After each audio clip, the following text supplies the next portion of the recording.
Right ఇక కుప్పంలో TDP అధినేత చంద్రబాబు పర్యటన మూడో రోజు కొనసాగుతోంది. కాసేపట్లో ఆర్ఎండ్బి అతిథి గృహం వద్ద ప్రజల నుంచి వినతులు స్వీకరించనున్నారు.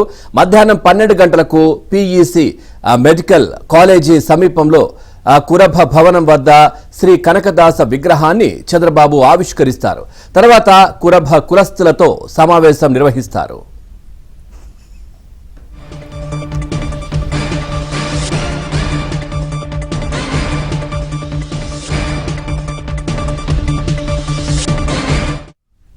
ఇక మధ్యాహ్నం 2:30కు కుప్పం బస్టాండ్లోని అన్నా క్యాంటీన్లో పేదలకు అన్నదానం చేయనున్నారు.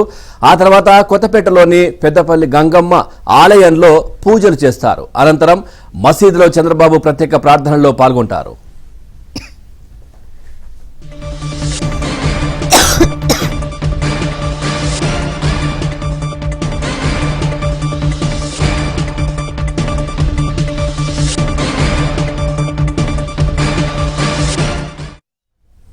సాయంత్రం 4:30కు మల్లనూరు బస్టాండ్ వద్ద బహిరంగ సభకు చంద్రబాబు హాజరవుతారు. సభ తర్వాత రోడ్డు మార్గంలో బెంగళూరు వెళ్లనున్న చంద్రబాబు అక్కడి నుంచి ప్రత్యేక విమానంలో హైదరాబాద్ కు చేరుకోనున్నారు.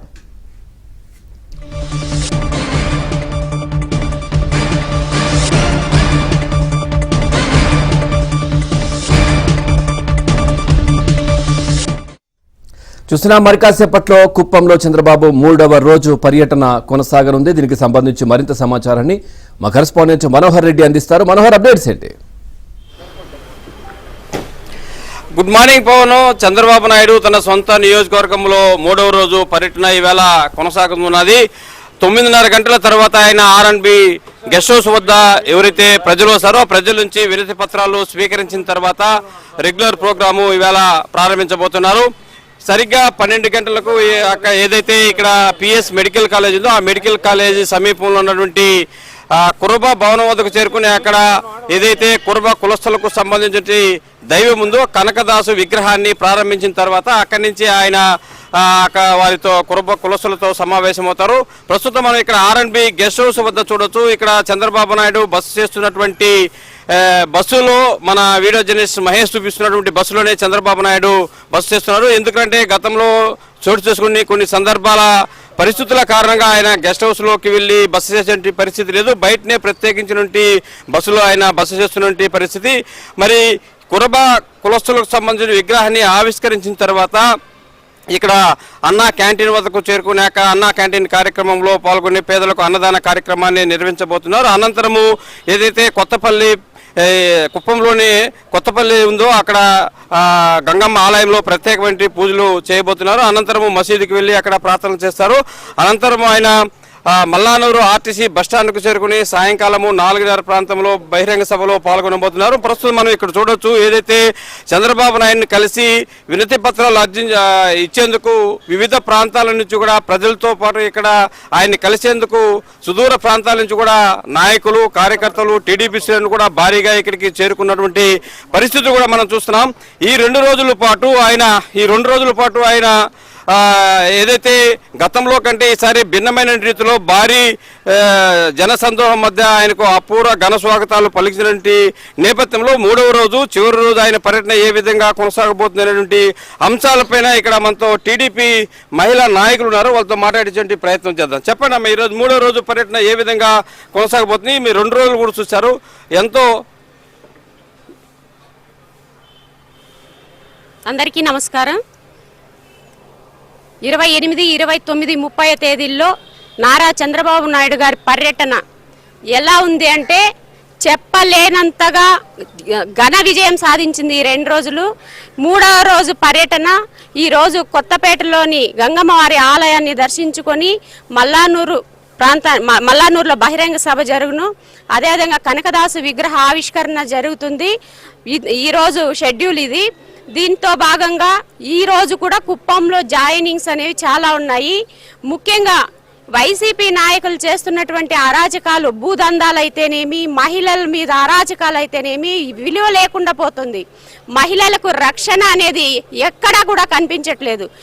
ఆయన అన్నారు గన్నుకు ముందు జగన్ అన్నారు, కనీసము గన్ను లేదు, జగను లేదు. ఈ రోజా చెప్పినటువంటి మాటలన్నీ కూడా తుస్సుమని గాల్లో కలిసిపోయాయి.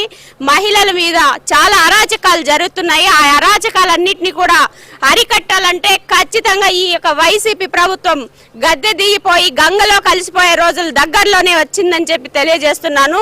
భూదందాల విషయాల్లోకి వస్తే డీకేటీ ల్యాండ్స్ కానీ, గోపరంబోకు ల్యాండ్స్ కానీ ఎక్కడ కనిపడినా కూడా ఏ ఒక్క నాయకుడు, ఆ వైసీపీలో ఉన్న చెత్త నాయకులు అందరూ కూడా భూముల విషయంలో చాలా దందాలు చేస్తున్నారు. ప్రజలు చాలా అవస్థలు పడుతున్నారు. పేద ప్రజలు, దాన్ని నమ్ముకొని ఉన్నటువంటి ప్రజలంతా కూడా తీవ్రంగా అసలు ప్రతిరోజు ఏడుపులు కన్నీళ్లు అల్లాడుతున్నారు.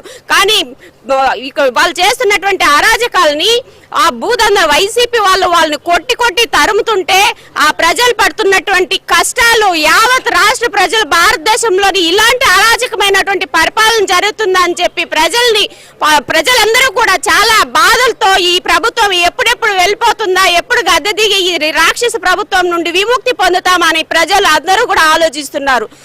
ఇలా జరుగుతుంది. ఇక్కడ కుప్పంలో చాలా చాలా చెప్పండి మా, అంటే ఈ గతంలో ఈ పర్యటనకు మార్పు ఏమిటి? చంద్రబాబు పర్యటనకు సంబంధించి గతంలో ఎన్నో సందర్భాల్లో కూడా ఆయన సీఎం హోదాలో కావచ్చు, అదేవిధంగా మాజీ ముఖ్యమంత్రి హోదాలో కావచ్చు, వచ్చినటువంటి వైసీపీ ప్రభుత్వము వచ్చిన తర్వాత వచ్చినటువంటి పర్యటనల సందర్భంగా చోటు చేసుకునే పరిణామాలు చూసాం గతంలో. కాకపోతే ఈ పర్యటనలో అనేక మార్పులు కూడా కనిపిస్తున్నాయి. దీన్ని ఎట్లా చూస్తారు మీరు?